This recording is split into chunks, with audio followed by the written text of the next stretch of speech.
uh, kick things off and introduce us. So, Thom.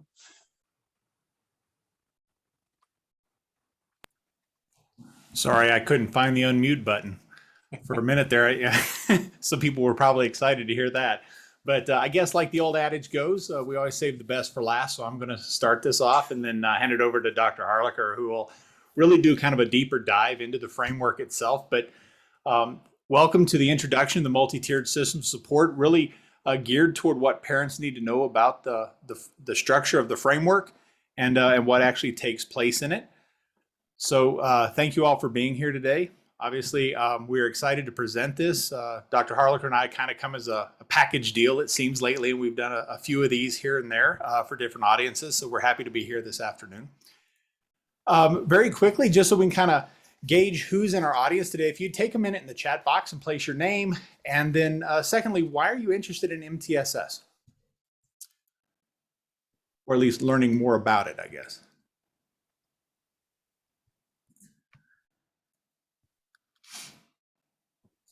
I'll give a few minutes here. I will admit that wait time has never been one of my strong points, but I will try my best.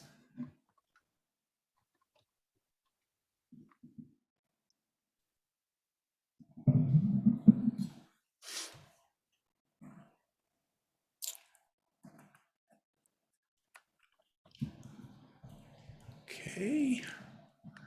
I'll give it a few more seconds here to see if we get anybody. There we go. Thank you, Carol. Cross Systems Coordination of Services, absolutely. That is something we've been revising at the department for a while, is kind of aligning those different initiatives that we have. Jenna Butler, fantastic, revising that process. Heather, both a parent and early intervention provider. I'd like to help parents, I serve not have as many struggles as I did. Phenomenal. Sonic Classroom, I'm looking forward to hearing more about. So Jane, thank you very much. Yes, ma'am. A lot of information that we can provide to support you in those areas. Okay, well, and we can come back to those as more come in, but I'm going to go ahead and move on from that. Let's see here. There we go. So just real quick introductions, and I'll start. I'm Thom Jones. I'm with the Wyoming Department of Education. I wear a lot of hats at the department, but for this purpose this afternoon, I am the State Systemic Improvement Plan Coordinator, as well as a co-director of the Wyoming MTSS Center. I've been with the department for about 6 years in various roles, but I do work in this. I am an education consultant with the Special Education Division. And Dr. Harlacher, I'll let you introduce yourself. Sure. My name is Jason Harlacher. I am a senior researcher with American Institutes for Research. And then through that role, I collaborate and work with the Wyoming Department of Education, thus ending up as co-director for the Wyoming MTSS Center. I'm actually a trained school psychologist. I worked for quite a few years in the schools, and I'm always glad to see people from Oregon because I got my doctorate at the University of Oregon. Fantastic. Thank you, sir. Oh, there we go. So very quickly, just some of the objectives for this presentation. By the time we're done here, we'd like for everybody to kind of have a better understanding of the structure and purpose of a multi-tiered system of support, to be able to identify the key components of that MTSS framework, examine or identify the benefits of that system. And then Dr. Harlacher will really kind of walk through a deep dive into what happens at each of the tiers in the system, as well as talk about that parent guardian's role in that MTSS system. Before I kind of dive into it, I did want to point out kind of the MTSS system here at the Wyoming Department of Education, or at least the center, and the work that we do. So back in April of 2021, we formally launched the Wyoming State MTSS Center. The WD had partnered with the American Institutes for Research to create the Wyoming MTSS Center. The center provides training and resources to educators in Wyoming so they can implement a sustainable model. We offer various trainings and coaching to educators within the state. We also offer a coaching institute for those who support the implementation of MTSS in schools, webinars on specific topics related to an intensive pilot project that we are currently running, where we are supporting 15 schools within 9 of our 48 districts within the state. But we do offer a variety of resources and information at the center, including summaries of the 4 components of the Wyoming MTSS, a fidelity rubric, and a checklist for infrastructure. We are continually updating that site with additional resources and information. So you can visit it at the link here at the bottom of the screen and check back often, because we're continually updating with information and so forth. So what is MTSS? And again, I'm going to just give a broad kind of overview and talk really about the key components before I turn it over to Jason. I love this image. Sometimes I used to introduce it as saying sometimes it can get a little dirty, and I don't think it's necessarily dirty as much as it is. Sometimes it can get a little messy. You have a number of pieces going on within a structure. And before I really define what the structure is and kind of the components of that, I think we have to discuss a little bit why MTSS is a needed framework.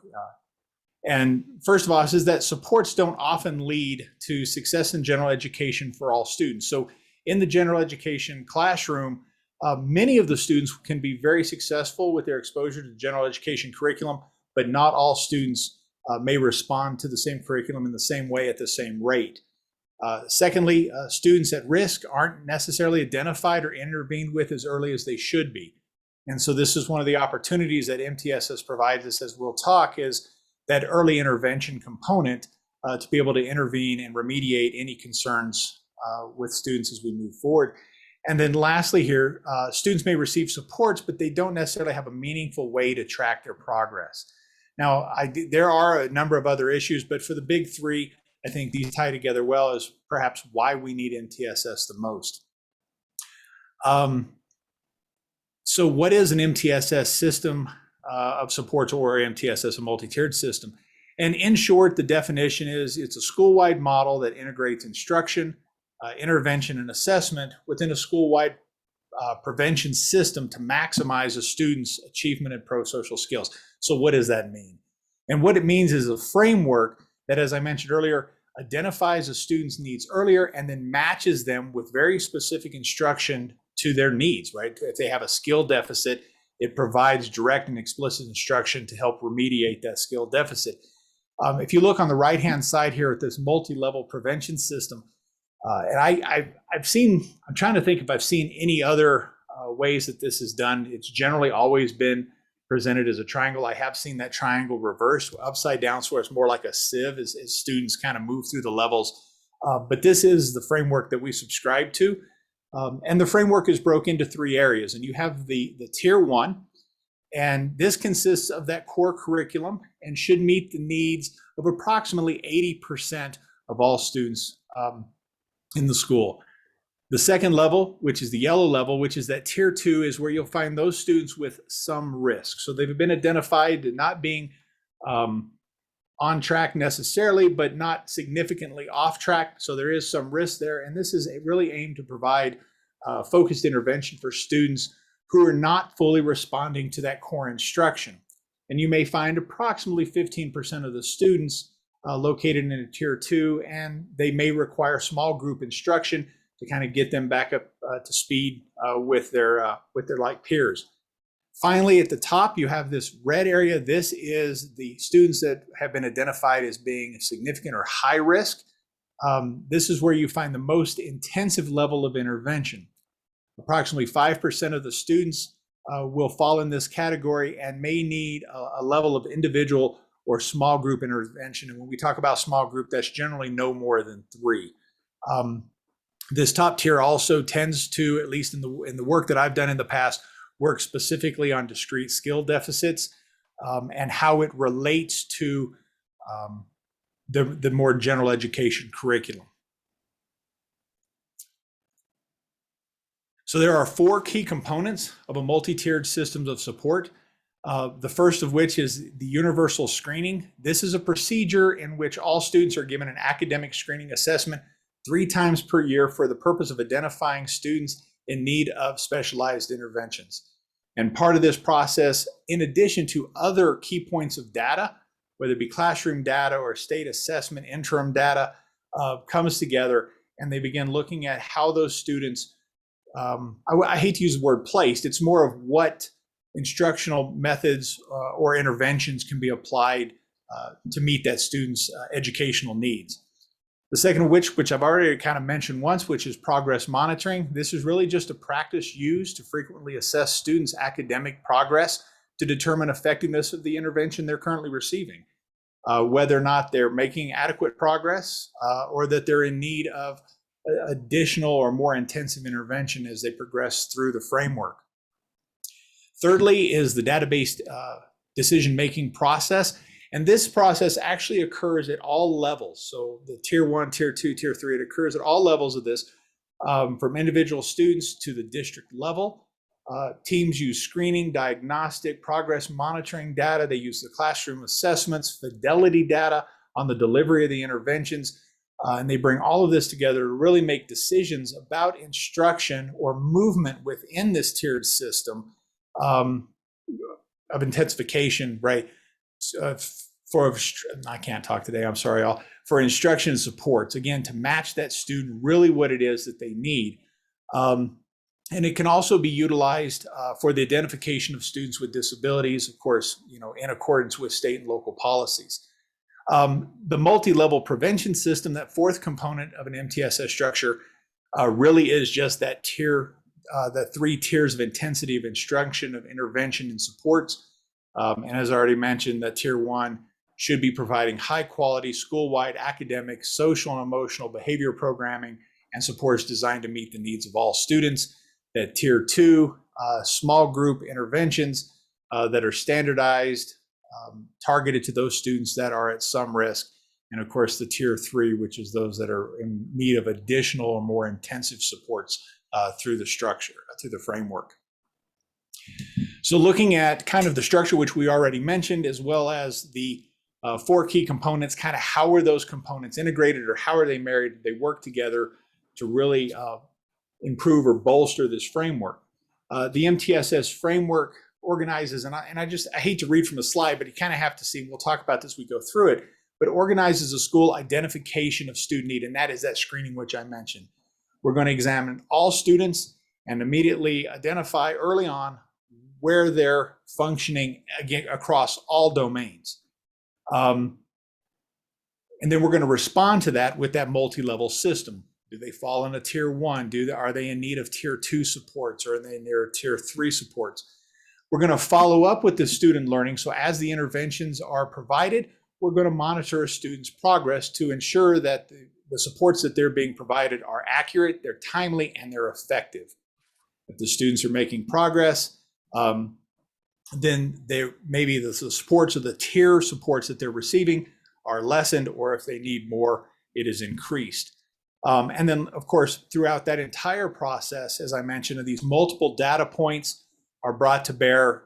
If a student is not making progress, these multiple data points are brought to bear to make adaptations and ensure that instruction is properly matched to a student's needs. If you look at the diagram on the right-hand side, the interesting thing about this is, and I love this because I think sometimes it's easy to classify a student because it is such a fluid system that we're working with. It's easy to classify, so well, that student is a tier 2 student or it's a tier 3 student. And that's not necessarily true. And I love this particular graphic because you're looking at a singular student's individual needs, and that's what that line indicates. So in this case, whoever the student is, their math calculations, science, communication skills, attendance, their progress in social studies, reading, decoding, or class participation all falls within that tier 1 or that 80% of the students who get what they need from a tier 1 instruction. But they may have other needs that find themselves in the some risk category, or in some cases with this where they're borderline with reading fluency or reading comprehension, where they may be receiving tier 1 supports in math, but may be in need of tier 3 supports in reading. So they can fluctuate, or not fluctuate, but they can move fluidly throughout the entire structure. There is not a student that has all of their needs solidly set in a tier 2 or a tier 3. The other thing, and I failed to mention this previously, is that this process includes all students.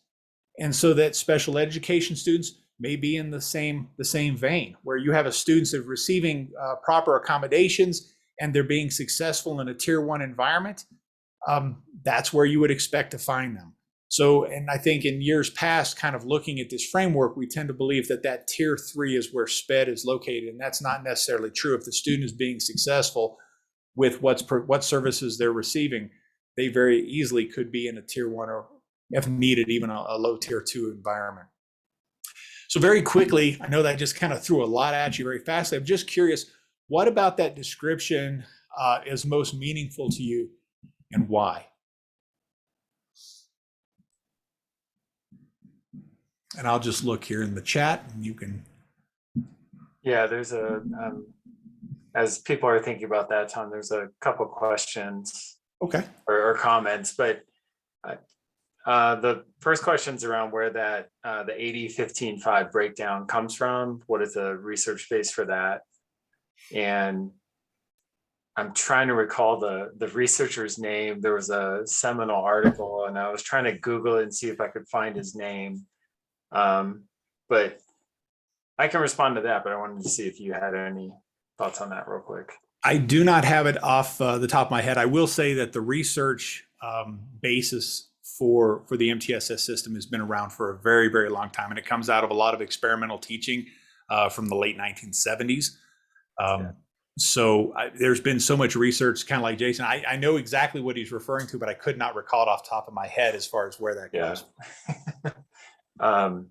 But to that question and to Tom's point, MTSS is actually based on the public health model, where you provide everyone with sort of a foundational level of support or prevention. And so, Tom, I think you're going to share a dental example, but for example, I grew up all over, and I would move to some states and they would put fluoride in the water as like a tier one universal prevention to help with tooth decay. And so you can think of, maybe that as like a tier one prevention or tier one support. And then for people who needed additional cleaning or additional appointments with the dentist, then those are the tier two and tier three supports. And what we found over the decades of research is schools can generally meet the needs of about 80% of students with that universal prevention. And then around 20% of students will need something additional kind of layered on top of that in order to meet standards or to make growth with the content. And so it really is kind of a collection of different areas of research. There's a lot of good reading research where they've looked at different tiers and different interventions. There's a lot of behavioral and sort of school discipline models that look at it as well. And like Tom said, the effective teaching as well. Thank you for pointing out that dentistry model. I was going to discuss it, and I'll be honest with you, I ran completely over the top of it, but we got it in there anyway. Thank you, sir.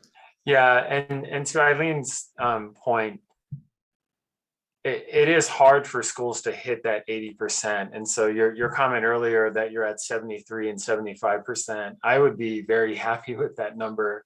And then it's just a matter of what can we do to maybe adjust it and get it a little bit higher. And what is that 90? See, this is terrible because I'm trying to remember stuff and I have vague memories of it. The 90%, 95%, 95 schools or something. I'll Google that. I won't sit here and try and guess.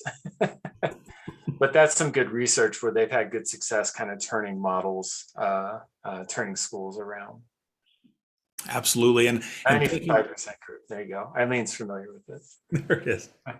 I was going to say, in the school that I used to teach in, I think the first implementation, we had about 40% that fell within the tier one model. So the good news, the good thing about that is even going through that screening process and the database decision making, part of that is reflecting on our tier one and really helped inform what we should have strengthened and should have been in place prior to, kind of moving students where they're at. So it helped strengthen that as well. I'm sitting here just looking at comments real quick. Thank you, Jane.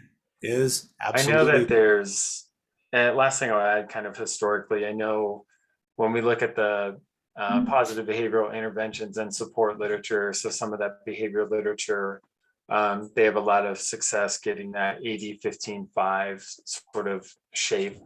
I know that Minneapolis school districts had some success there.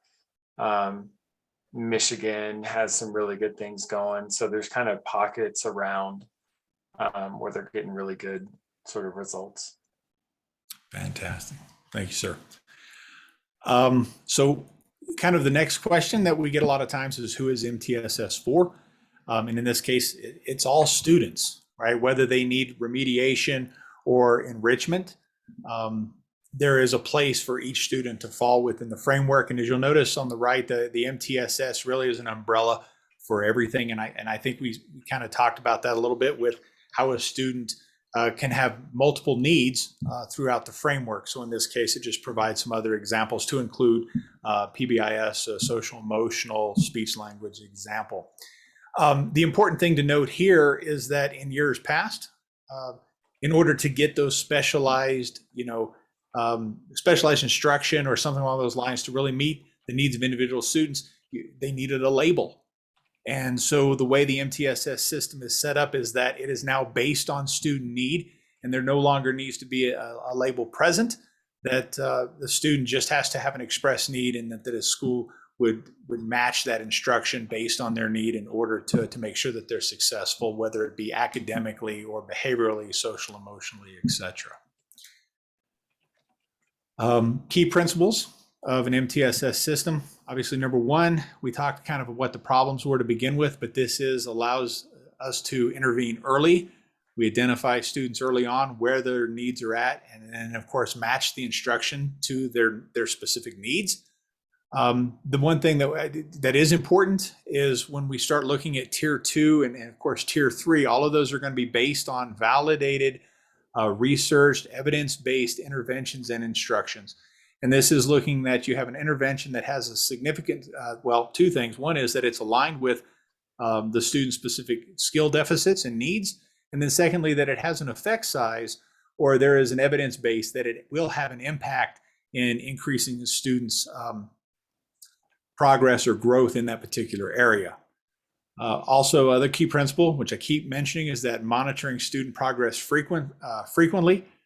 This is phenomenal in the fact that they'll be producing enough progress monitoring data that it can be documented, and of course encourages parental involvement in all steps of the process.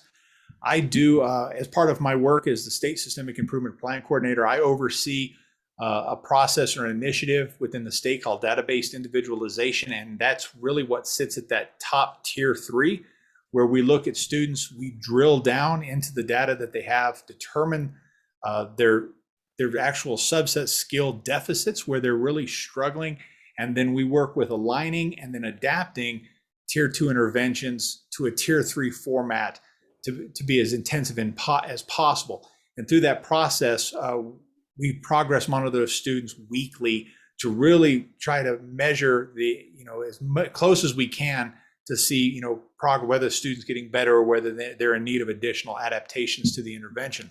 The great thing about that process, and a lot of the teachers that I've worked with in the past, is that it brings a lot of the parents involved in that, because they have a lot more data that they can share, and they can update literally almost on a weekly basis in discussing how the student is doing. I mean, granted, you want to look longitudinally over 4 to 6 data points to really get a good idea about the student's trajectory, but it does provide a bit of data that's easily understood, and the parents can participate in understanding, where their student's at, what their student needs, and then of course where their student is progressing.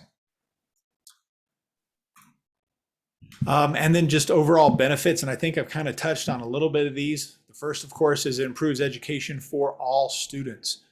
A lot of people tend to believe that MTSS system is just for struggling students, and it does help assist struggling students, but it provides it for all students in terms of providing enrichment and so forth for those that are currently on track. It does eliminate the wait to fail situation that prevents at-risk students from receiving those services earlier rather than later. So we're able to get in, identify the students, and intervene early so that we're not waiting down the road to where they're significantly behind or off grade level. Provides instructionally relevant information, this is kind of what I already talked about a little bit, is that this easily understood information through the progress monitoring techniques really can involve not just, other educators, the families and the community members, but we've also seen it really kind of work with the students themselves. And so the students are able to monitor their progress at the same time, and it gets a lot of buy-in from the students in terms of just taking ownership of their own education pieces. I think, Dr. Harlacher, that I will turn it over so you can get a little bit more deeper dive in what happens to each of those tiers and talk a little bit more about how that parent involvement looks as we go through the process. Yeah, as I'm switching over, I just want to see if there's any questions so far. Just pause for a second. Is that showing okay? Okay. Open all my boxes back up. So please continue to use the chat box to put some questions or comments as we go along. So I wanted to kind of dig in a little more and just kind of view it from the angle of, what does it mean for me and my child and my student within the school here. So Thom kind of gave a nice summary of the different tiers. And so I want to just look a little bit more closely at those. So what do we mean when we say tier 1 or that universal instruction? And really that's the day-to-day general instruction for all students. So all students have access to the tier 1 curriculum or to the tier 1 instruction. And we take efforts to make that instruction as powerful and effective as we can.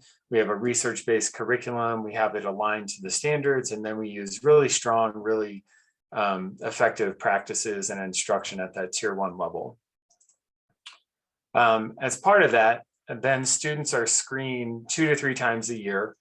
So like Thom mentioned, we'll administer academic measures or behavior measures, look at data, and try to identify and answer the question, are the students on track to meet standards, or are they at risk for poor learning outcomes?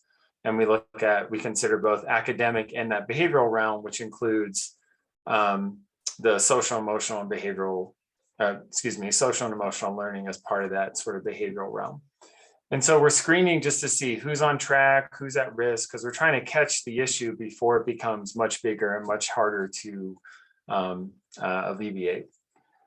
So when you have a student who's just receiving general instruction or tier 1 instruction for all their content areas, what does it mean for you as a parent? Really, it would just be the typical communication that you get from the school. So whether it's emails or progress reports or sending home grades and the like, it'll be just what sort of any other student or any other communication that you might get as a parent. And then of course, probably parent-teacher conferences to get an update on how your student or your child's doing in school. Like we said, then we screen, and I tend to think of screening as that check engine light, or if you think about if you go to a doctor, they check your height, your weight, your blood pressure, your temperature, because they're just trying to see, is something off or not? So they're really, screening measures are designed to be really quick indicators just to see, is there a red flag or not? So you can imagine the panic you might feel if your check engine light goes on, because you don't know what the issue is. You just know we need to look and dig in a little bit more. So it's just that initial flag. We then verify that it's actually a sort of legitimate issue. So you might re-administer a measure, you might look at other data, you might talk, the teachers might talk with each other and see, okay, is this an area of concern for this student or not?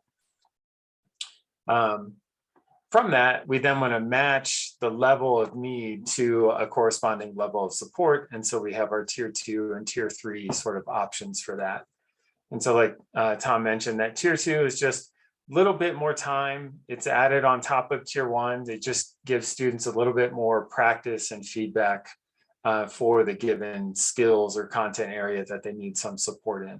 So it's additional intervention time.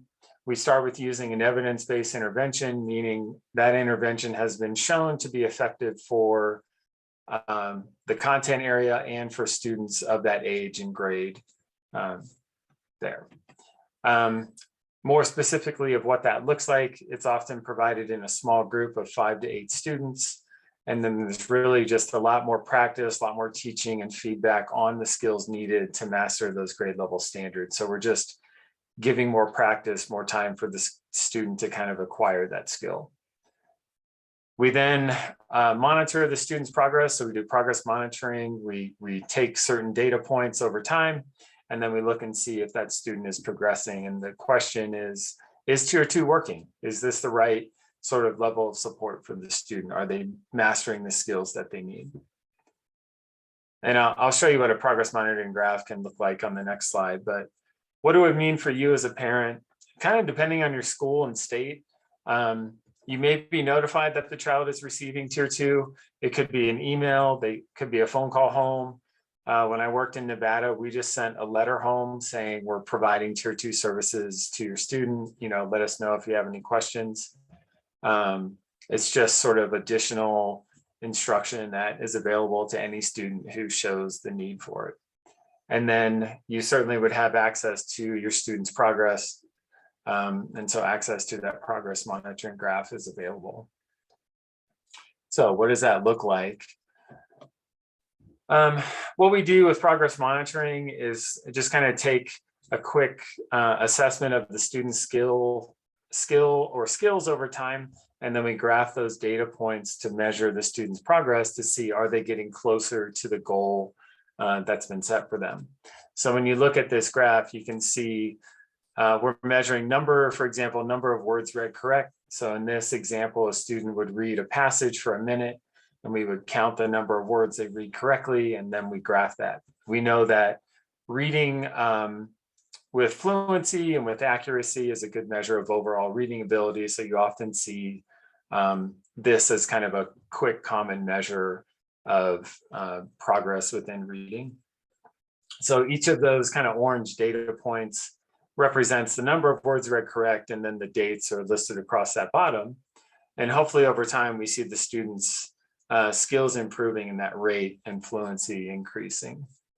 And so when you look at graphs, the dotted line is that trend line. So that's kind of the projected growth based on the data so far. But we want to compare that to an aim line. And so we draw, at the end of the year, we might say this student needs to be reading 70 words per minute at by the end of the school year, for example. And you can see here the trend line is projected to actually for the student to meet their goal. And then the trend line is that blue line. So one of the ways we can evaluate a student's progress is looking at their goal and the needed level of growth, and then comparing that to the trend line. So I'll pause there for a second if there's any questions or clarification. Excuse me. So ideally, we can provide Tier 2 intervention and the student masters the skills, and then we can fade back that support. We don't want to necessarily pull the rug out, but we can scaffold down or fade down the level of support, and then the student doesn't need that Tier 2 support. So the key principle with MTSS is it's fluid and responsive. So a student can receive services, and once they've mastered their goal, then we can kind of fade back those services and provide them to other students.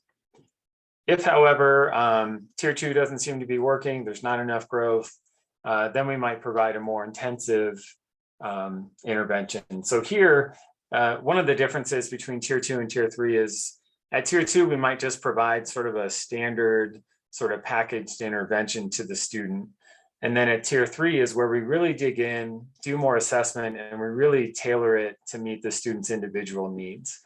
And so a fair question is, well, why don't we do that right away? Why don't you just individually design interventions for every student who needs it?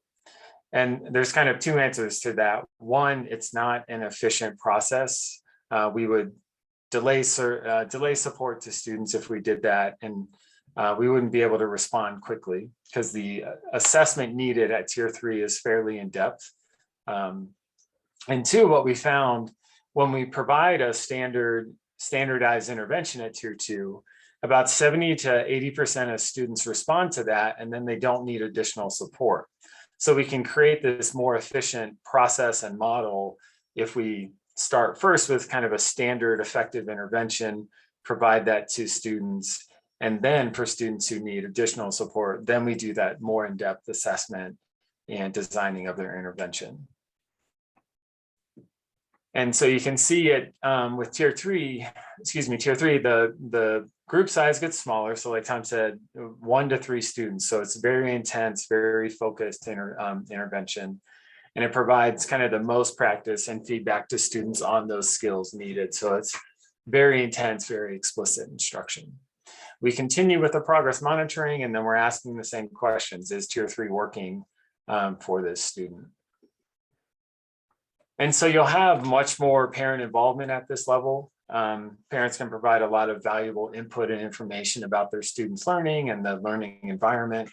And so there should be notification and high involvement around the decisions, a lot more frequent communication, continued access to the progress monitoring graphs. And typically you might see, or you should see, sort of involvement with the planning of what the support looks like, what that communication looks like, and some of that assessment. So kind of all the intensity around instruction and assessment and communication, all of that really increases at tier 3.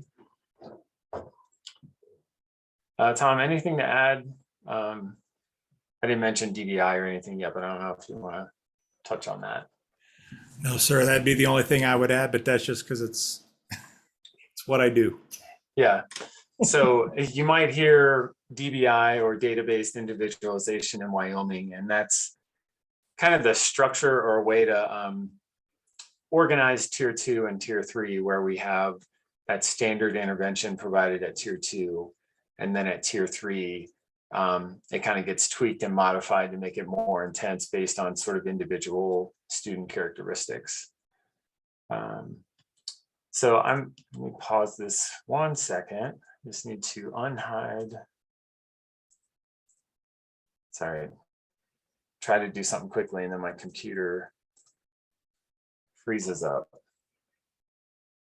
There we go. So I want to kind of put it all together, and then we'll spend some time just taking some questions. So to kind of summarize everything we've talked about, we can think of MTSS as 3 things. One, it's instruction. So this is how we teach students. Assessment is the second piece, so the data we gather. And then our database decisions, so the actual use of the assessment data and information to guide sort of instructional changes. And so if you can imagine a student, they might start off, say, let's pick a content area and say within reading. They would have access to that research-based core curriculum with really effective, strong instruction.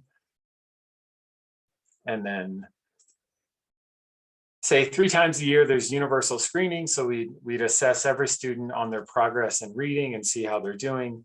And then we'd have a school-wide screening review after that to see, well, who is on track and doing great and who might be at risk. So let's imagine for this student, there's a red flag and we go, oh, this student's a little bit behind, so we want to provide additional support for them. So then we might provide that tier 2 supplemental intervention. So we choose an evidence-based intervention in reading, we provide it to that student. We're then going to progress monitor that student. It varies at tier 2, sometimes once a month. We find that may not be enough. So, or it might be as frequently as each week the student is getting, you're gathering data and seeing how they're doing.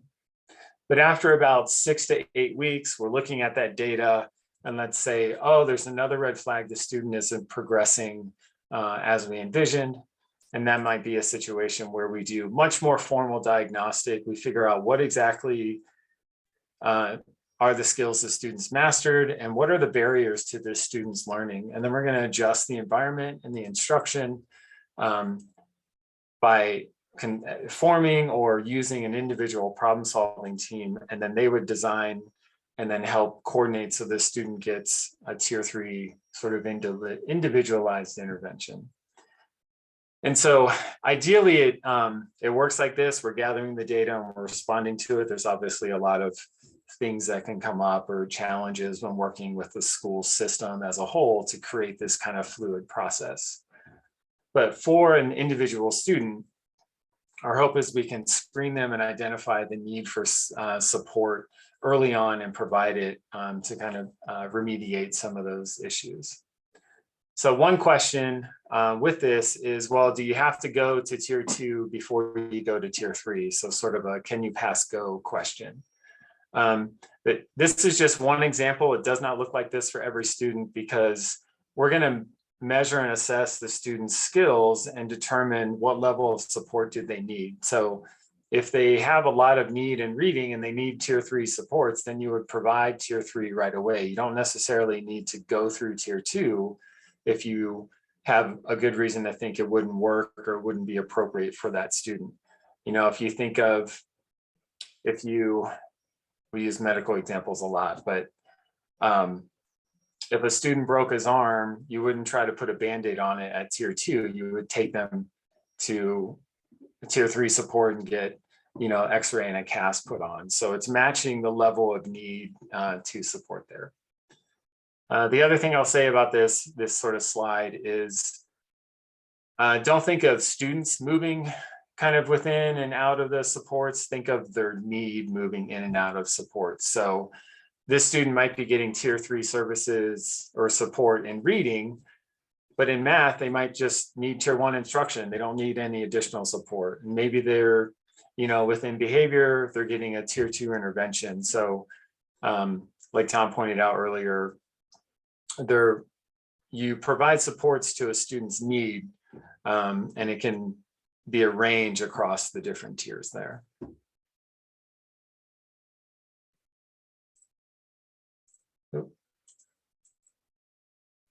So there are some common questions within MTSS that we'll touch on here in the next couple of slides. But I'm going to give you all a chance just to think of questions, and if you have any, please put them in the chat. I'm just going to take a look. Thom, I don't know. So I'm reading, Carol, your comment around, it would appear to assist formulation of a student's 504 plan development when a student qualified for a 504 plan, but no longer qualified for an IEP. I tend to not think of a 504 and an IEP as related per se. Thom, you can help me if I confuse this, but an IEP is a student we've identified as having a disability and they need specialized instruction to catch up or to meet standards. And a 504 is a more Equal Rights Act where we have to make sure that every student has access to the curriculum or to the school day itself. So I think of 504 as, you know, a student may need glasses to access the curriculum, and that would be under their 504 plan. But a student with an IEP might have a learning disability and they need sort of specialized instruction in order to have right to a free and appropriate education. Characterize it that way. I think a lot of times what happens, which I wouldn't say is a good practice, is a student's on an IEP and maybe, or a student's evaluated for special education, they don't qualify, and then they sort of offer a 504 plan as like a consolation prize. And I wouldn't think of them that way. They sort of, the laws behind them serve two different purposes. The 504 being an equal rights sort of act, and the IEP and special education law being the right to free and appropriate education.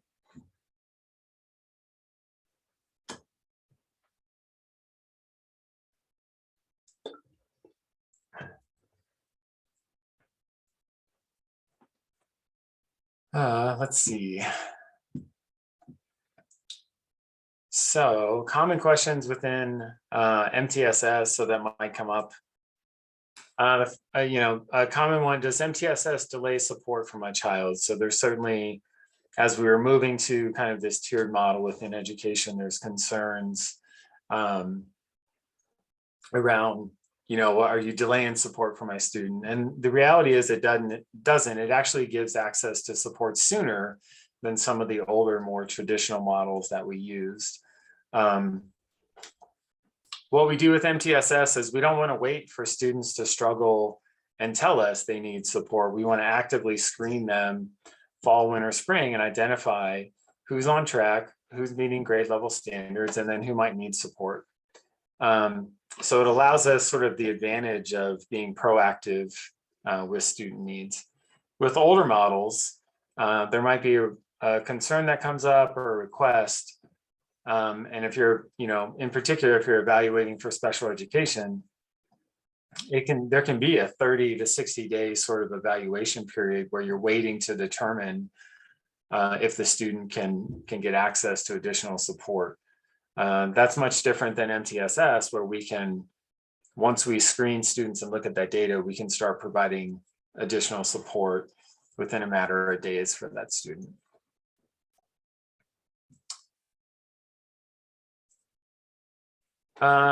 Another good question, is MTSS only for kids who are behind? And the answer, no. MTSS creates a system that matches each student to an appropriate level of support. So we create the different tiers that have different sort of levels of instruction, and then we match students based on their need to that. Students who are at or above standards have access to an enrichment period. So this might look differently in different schools. For example, school I worked at, we would have a 30-minute kind of intervention block or a 30-minute block. Students who needed tier 2 intervention during that time would go and receive tier 2 intervention. Students who didn't, then they would receive access to enrichment. And so they would work on, various projects or various content areas they were interested in and try to push them sort of above and beyond and grow sort of the skill that they're doing well in. And isn't MTSS just special education? Is it just another path? And we kind of hit on this, but what MTSS does, it creates that efficient system within. We're providing students their appropriate level of need based on the data. And students in special education can receive services at any tier. So a student might be receiving special education services for math, so very intensive support, but then they may not need intensive support for reading or language and other areas. Another way to say that is special education is a part of the services provided across the tiers. I think we got into a bad sort of habit of viewing special education as just the very top of the triangle and sort of placing an entire student or child within that. But it's, again, based on need, and you can serve those needs across the tiers. And then related to that, can I request a special education evaluation within MTSS? And yes, the short answer is parents have a right to request an evaluation at any time. So if you suspect a concern or a possible disability, then you can request an evaluation to be done by the school. The thing to keep in mind, as part of the evaluation, the student may be placed into an intervention and then their progress monitored, and then that information becomes part of the decision-making for the evaluation. I know I've done, as a former school psych, I've obviously done lots of evaluations, and it was common for us, especially if we were considering a learning disability, we would provide the student additional support, progress monitor how they're doing, and then use that information as part of our decision within that. So those are kind of some of the sort of big questions that we get. So I wanted to touch on those, but now we can just kind of pause and open up and see. I think we're probably ahead of our time that we had, but anything we can go deeper into or share, or just additional questions around MTSS that we can answer.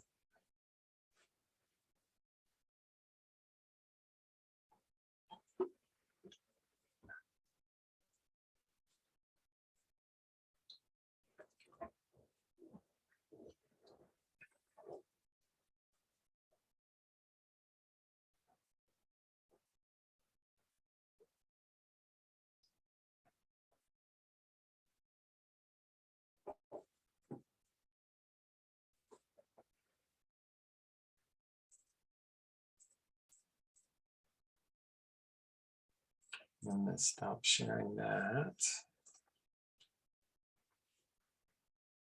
I'm just gonna look through the comments and see if there's anything we can touch on.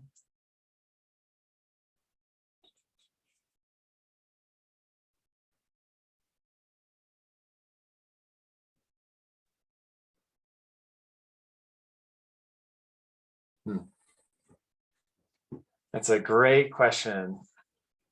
So Heather's asking, how universal is this in Wyoming? Can a parent walk into any school district and talk about it?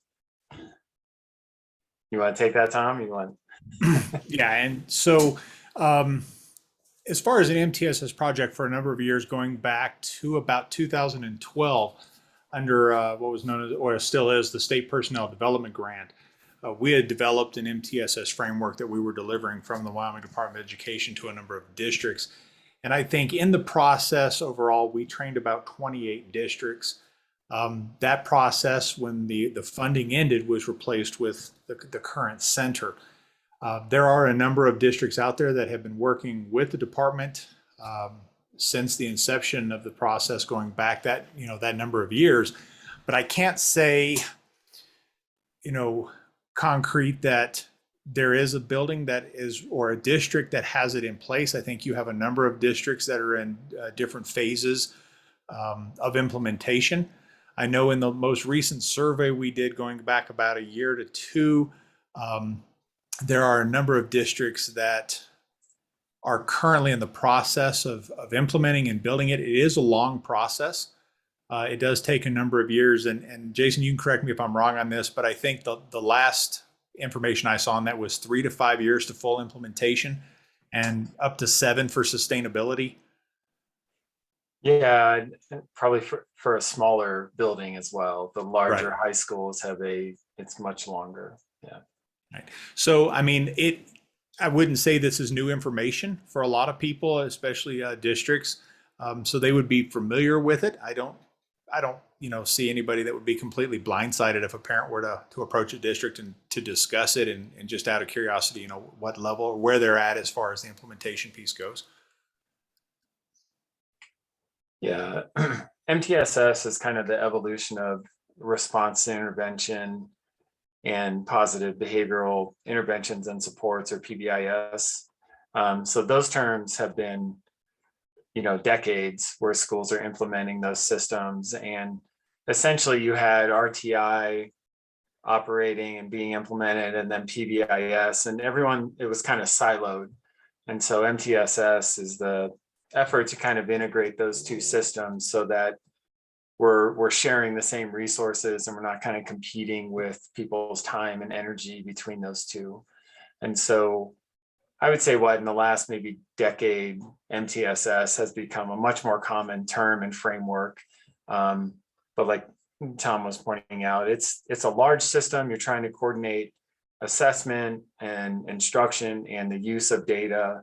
And it just takes time to kind of move a whole system. If you can picture turning a large boat, you turn the wheel really quick, and then it sort of slowly, and then in like any other business or sort of company in education, if there's change with leadership, that can reset things or slow things down as well. There you go, 7 miles to turn a freighter. Examples around the country knocking it out of the park. I would say, so when we have I can think of state level initiatives where states they're able to really do a lot of sort of training and coordination and really outline, here's what we want schools to do. But places like Oregon Response to Instruction and Intervention is a statewide initiative. Probably about 15 years now they've been doing it, and they've got some good results with the schools they work with. Michigan has a statewide initiative for years. Florida, Iowa, lots of school districts kind of in central Iowa around Des Moines are doing a good job. So Nebraska. So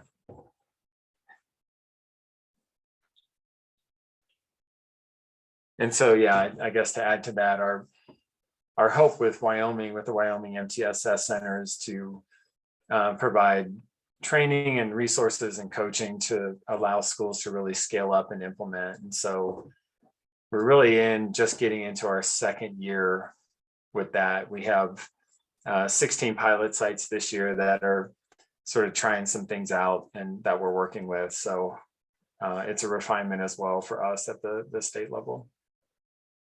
But I say that, and then the database individualization that Thom leads has been for years now, it feels like. Yeah, we've been doing that for 5 years. Of course, it is we have been operating as a standalone and recently aligned it to the full framework of the MTSS Center. I was going to say there was something else I was going to add, but it is out there. So, and something else eventually. Oh, I know what it was. I'm sorry. The nice thing about even the framework that we provide under that is we do talk a lot about some of the components of MTSS and some of the buildings that we've worked with in that framework. It really kind of exposes some of those additional needs for districts and buildings in the tier 1 and the tier 2 category as far as developing a tier 3. But ideally, it should be incorporated as a full MTSS framework.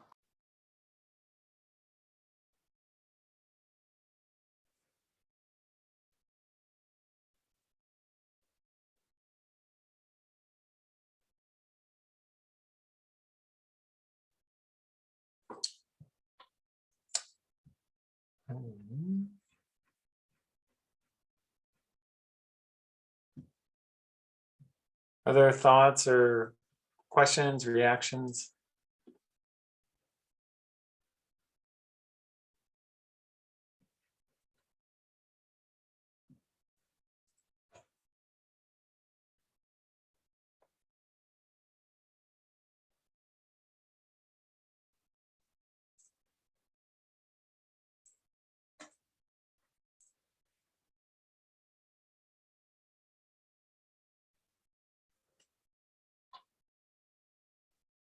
Anyone else from Oregon on the call?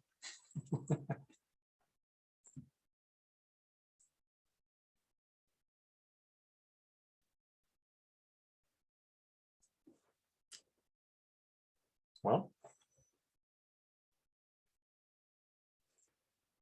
I guess we should apologize, Jennifer, because we thought we would go an hour and a half, and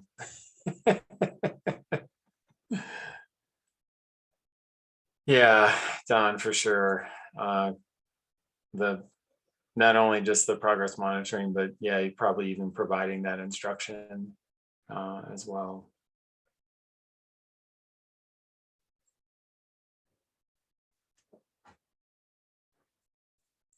Trying to think, Thom, are there NCI, we've put resources around sort of virtual progress monitoring? Yes, sir. Let me see if I can pull that link up real quick. It's been obviously a big adjustment, and I know the National Center on PBIS has some good resources as well around sort of navigating MTSS within sort of these COVID times. Yeah, Oregon RTII is great.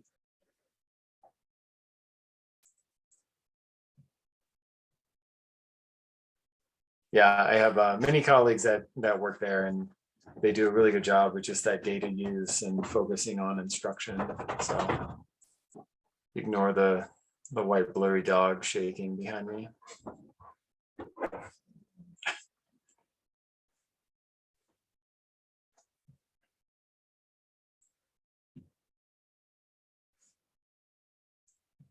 There it is. Great. Yes, sir. Yeah, so good information there. Well, I think we want to see the dogs. That's part of the fun of everyone working at home. Let me see if I can. Oops, not that.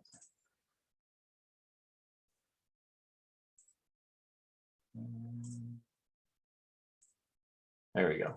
I don't know if people can see him, but he's just using his bed as a pillow instead of an actual bed.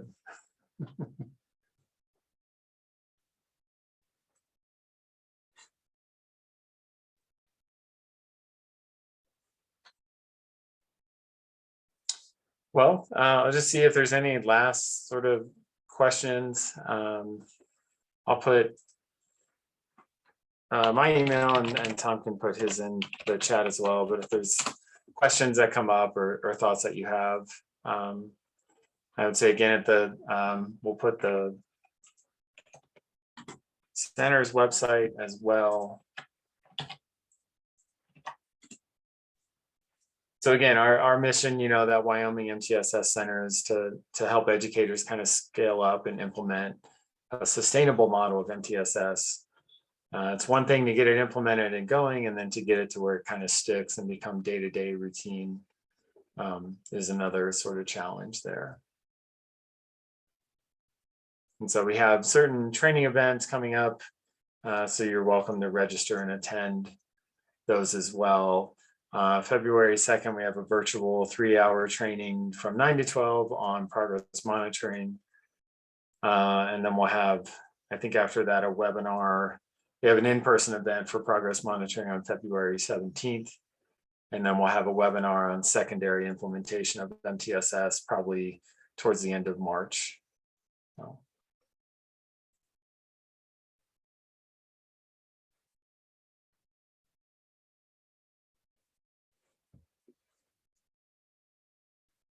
All right. Jennifer, any questions on your end? Nope, I just put a thank you. The dogs are so cute, but I don't think we want to, Janelle is my coworker and she also has goats. So I don't think we want to go too far with this.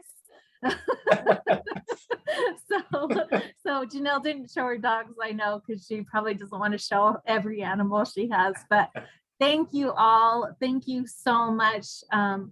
You guys did a wonderful job. I appreciate all your information. I'm sure everybody on this call does, and thank you for all the resources. This is recorded, so Thom will get together and get it on your site. It'll also be on WPIC's site. So just thank you so much to everybody. Have a great night. All right, thank you. All right, thank you very much, all.